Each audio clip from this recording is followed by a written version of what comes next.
什么电影能够让梁家辉死而无憾？即係演埋呢個角色，都終身無憾啊！又是什么电影能够让半隐退的金城武重出江湖？《风林火山》这部电影有多么邪门呢？他的导演是一个如果拍不好电影就要回家继承7亿家产的中建电信太子爷麦浚龙。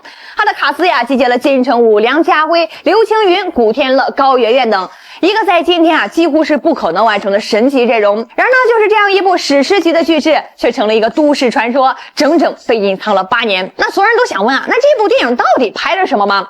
今天呢，我们就来看一看这部世纪迷片背后那令人不寒而栗的豪门战争。这故事的开端呢，是一场偏心引发的血案。金城武饰演的呢是顶级财阀家的二公子李梧桐。尽管他是床前尽秀却永远都比不上那个常年在海外的哥哥。在这场早已内定好的继承战里，他就是一个注定要被牺牲的弃子。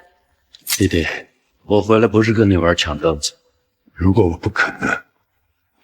然而这个弃子呢却不认命，他要的不是父亲的爱，而是整个王国。于是呢，一场豪门家族的内战拉开了序幕。你看这个故事是不是让你呢瞬间想到了现实中那些个同样是惊心动魄的王子复仇记呢？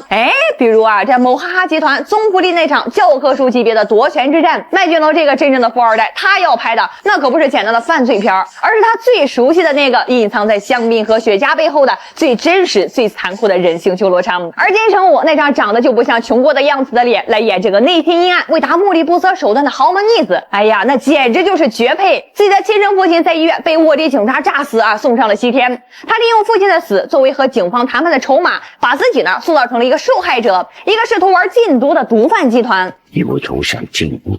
你以为这只是一场豪门内斗吗？ No， 麦浚龙要玩的那要比这个大得多。毒贩要禁毒，卧底警察报复社会，每一个人都是棋子，也都是棋手。他们在这座被人造大雪覆盖的罪恶都市里，上演了一出关于背叛、阴谋和弑杀的罗生门。又到底是谁在操控了这座城市呢？可能你不是很熟悉这个麦浚龙导演但是你一定看过一部电影《僵尸》，用一部最凄美最暴力的方式为整个香港僵尸片时代写下了一曲挽歌。那一年呢，他被誉为天才。然而呢，就在所有人都以为他会乘胜追击时，他却消失了。而风林火山就是他消失的原因。为了这部电影刘青云呢增重20斤，古天乐又减重20斤，高圆圆一个北京大妞呢被逼着苦练粤语，而那个已经半隐退市的金城武更是被折磨的最惨。据说呢，当年这个麦浚龙是亲自飞到了日本和这位闲云野鹤软磨硬泡，才把他请出了山。为了演好那个内心复杂的犯罪集团的继承者，金城武曾闭关3个月。2013年呢，电影终于杀青了所有人都以为这部神作即将问世，可是谁也没能想到这一等就是7年。在这7年里世界都变了样。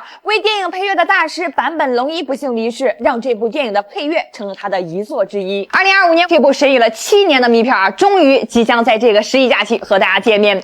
这部承载了无数人期待的风林火山终于要来了，你准备好要去电影院好好品鉴了吗？